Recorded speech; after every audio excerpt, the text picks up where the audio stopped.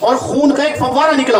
ابو سعید خدری رضی اللہ تعالیٰ عنہ کے والد مالک ابن سنان وہاں کھڑے ہوئے تھے. انہوں نے کہا کہ آج اللہ کا عذاب آ جائے گا اگر نبی کا خون زمین پر گر گیا.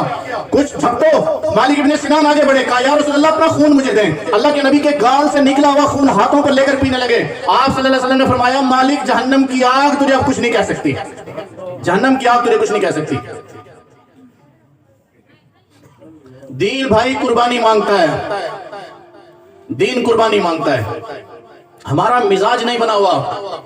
امیہ ابن خلف نے ابو بکر رضی اللہ تعالیٰ عنہ کو, جب ابو بکر نے کہا نا امیہ ابن خلف سے, یہ بلال حبشی کو صبح شام مرواتا تھا, حضرت بلال کو صبح شام مرواتا, کوڑے مرواتا. امیہ ابن خلف کو ابو بکر نے کہا کہ آپ پیسے لے لو, اس کو چھوڑ دو, کیوں غریب کو مارتے ہو؟ تو نے کہا زیادہ شوق ہے تو لے لے. کہا میں لیتا ہوں. کہا کتنے دے گا؟ کہا 3.5 کلو چاندی لوں گا بلال کے بدلے میں, اور یہ میرا غلام ہے تو اس کے بدلے میں اپنا غلام مجھے دے دے, اپنا غلام مجھے دے دے. وہ غلام ایسا تھا جس کے اوپر حضرت ابو بکر کا بزنس تھا, بزنس. اگر اس بندے کو نکال دو تو ابو بکر کا بزنس ٹھپ ہو جائے.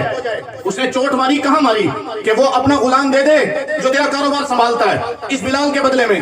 وہ پڑھا لکھا ہے, بلال ان پڑھ ہے. وہ مالدار ہے, بلال بالکل غریب ہے. یہ کاریگر ہے, بلال بالکل سادہ سا آدمی ہے. ابو بکر نے سوچا نہیں, کہا 3.5 کلو چاندی بھی لے لے, میرا نستاس غلام بھی لے لے, بلال کو آزاد کر دے, مجھے دے دے.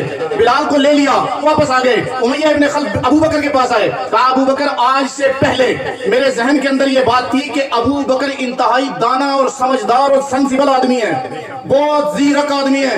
آج کے تیرے اس فیصلے نے, جو تو نے نستاس مجھے دے دیا, بلال تو نے لے لیا, پیسہ مجھے دے دیا, بلال تو نے لے لیا, چاندی مجھے دے دی, بلال تو نے لے لیا. کہا آج کے تیرے اس فیصلے نے ثابت کر دیا کہ تو عقل مند نہیں ہے. ابو بکر نے امیہ سے کہا, او امیہ تو نے 3.5 کلو چاندی مانگی ہے اور تو نے بدلے کے اندر ایک غلام مانگا اور تھوڑے سے پیسے مانگے ہیں. میں اگر یمن کا حکمران ہوتا, ابو بکر نے کہا, میں اگر یمن کا حکمران ہوتا, یمن کے تخت پر بیٹھا ہوتا اور بادشاہت میری ہوتی, تو وہاں پر آتا اور آ کر کہتا کہ اس بلال کے بدلے میں یمن کا تخت چاہیے. میں ابو بکر قسم کھا کر کہتا ہوں کہ میں بلال کے بدلے میں یمن کی حکومت بھی تجھے دے دیتا. تو 3.5 کلو چاندی کی بات کرتا, تجھے کیا پتا بلال کیا ہے؟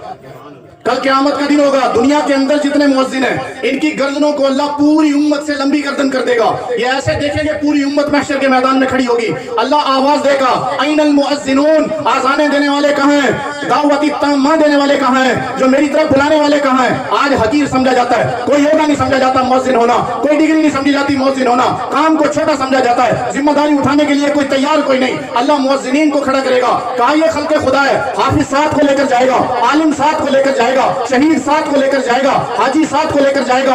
مؤذن کو اللہ کہیں گے یہ خلق خدا کھڑی ہے, جس پر تو ہاتھ رکھے گا ساتھ جنت کے اندر لے جا. کوئی قید کوئی نہیں, کوئی ساتھ کوئی نہیں, کوئی 70 کوئی نہیں, کوئی 700 کوئی نہیں, جتنا پر ہاتھ رکھے تیری مرضی لے جا. ایک علم تیار کیا جائے گا, ایک لوا تیار کیا جائے گا, ایک جھنڈا تیار کیا جائے گا, وہ بلال کے ہاتھ میں دیا جائے گا. اور اللہ آواز دیں گے کہ وہ مؤذنین جو دنیا کے اندر میری رضا کے لیے اذان دیا کرتے تھے, بلال کے جھنڈے کے نیچے جمع ہو جاؤ سارے کے سارے. ہمارے ہاں کوئی ترتیب ہی کوئی نہیں, اس کی امام ہے کوئی پوچھنے والا کوئی نہیں, مؤذن ہے اس کا ہمارے دماغ کے اندر کنسپٹ ہی کوئی نہیں کہ یہ خدمت ہے. امام کو کچھ بھی دینے کے لیے ہم تیار کوئی نہیں. تو ابو بکر نے کیا کہا کہ تجھے کیا پتا بلال کیا ہے؟ کیا ہیرے لگے ہوئے تھے بلال کو کہ 10 ملکوں کی زبان جانتا تھا؟ کچھ بھی نہیں تھا. تو بھائی دین قربانی سے پھیلا ہے, قربانی سے. اور یہ بات مسلم ہے کہ باقی بھی قربانی سے ہی رہے گا. جو آدمی اپنے جان مال وقت کے اعتبار سے دین کے لیے نہیں پیش کرتا تو اس کی خام خیالی ہے کہ اس کی اور اس کی اولاد میں دین رہے گا. یہ اس کی خام خیالی ہے بھائی, اس کے گھر سے دین نکلے گا, نہیں بچنے والا. بھائی بہت مشکل ہے ایمان بچانا, بہت مشکل ہے. اگر اتنا آسان ہوتا نا تو صحابہ اتنی بڑی بڑی قربانیاں کیوں کرتے؟ لڑ پکڑا ہوا ہے, سید ہے تو سید کے دھوکے کے اندر ڈلا ہوا ہے, قریشی ہے قریشی ہونے کے دھوکے میں ڈلا ہوا ہے, ہاشمی ہے ہاشمی ہونے کے دھوکے میں ڈلا ہوا ہے, کوئی کسی کے آسرے پر لگا ہوا ہے, کوئی کسی کے آسرے پر لگا ہوا ہے. میں آپ کو ایک بات بتاؤں, کائنات کا سب سے بڑا رشتہ حضرت ابو ذر رضی اللہ تعالیٰ عنہ قبر کی سراہنے پر بیٹھے ہوئے. حضرت ابو ذر کس کی قبر کے بھائی؟ حضرت فاطمہ الزہرا رضی اللہ تعالی عنہا, آپ صلی اللہ علیہ وسلم کی بیٹی. ان کا جنازہ لایا گیا, قبر کے سرانے رکھا گیا, قبر کے سرانے. حضرت ابو ذر ایسے بیٹھے ہوئے ایسے قبر کے سرانے, اور قبر سے مخاطب ہوئے، قبر سے، یا قبر اتدری من التی جینا بکی لیک، اے قبر تجھے پتا آج تیری بغل میں کس کو سلایا جائے گا، آج تیری گود میں کس کو سلایا جائے گا؟ ہاذہ بنت رسول اللہ، یہ جو ذات ہے یہ دو جہان کے سردار کی بیٹی ہے، پہلا رشتہ۔ دوسرا رشتہ ہاذہ زوجۃ علی ابن ابی طالب، یہ شیر خدا کی گھر والی ہے۔ ہاذہ ام الحسنین، یہ حسن اور حسین کی ماں ہیں، جن کے بارے میں اللہ کے نبی نے فرمایا سیدہ شباب اہل الجنہ، جو جنت کے نوجوانوں کے سردار ہوں گے یہ ان کی ماں ہے۔ اس کی چھاتیوں سے دودھ پیا ان دونوں شیروں نے۔ فرمایا یہ تین رشتے گنوائے، کہا اتنی عظیم ہستی ہے، قبر آج تیری گود میں سلائی جائے گی۔ قبر سے آواز آئی یا ابا ذر، اے ابو ذر، ما انا بموضع حسب ولا نسب، مجھے یہ رشتے نہ گنوا، میں رشتوں کی جگہ نہیں ہوں، میں رشتہ داریوں کی جگہ نہیں ہوں، میں تو اعمال کی جگہ ہوں، جو اعمال لے کر آئے گا استقبال کروں گی۔ اب اس کے بعد بتاؤ آج کا قریشی کہاں کھڑا ہوا ہے، اس کے بعد بتاؤ آج کا ہاشمی کہاں کھڑا ہوا ہے، اس کے بعد بتاؤ آج کا سید کہاں کھڑا ہوا ہے، اس کے بعد بتاؤ آج کا کسی پیر کا مرید کہاں کھڑا ہوا ہے۔ میں قسم اٹھا کر کہتا ہوں اللہ کی قسم صرف اعمال کام آئیں گے۔ یہ جو رشتے ناتے ہیں قبر استقبال نہیں کرے گی، کسی رشتے کی بنیاد پر قبر استقبال نہیں کرے گی سوائے اس رشتے کے جو ہمارا اپنے نبی سے رشتہ ہے، بس۔ اللہ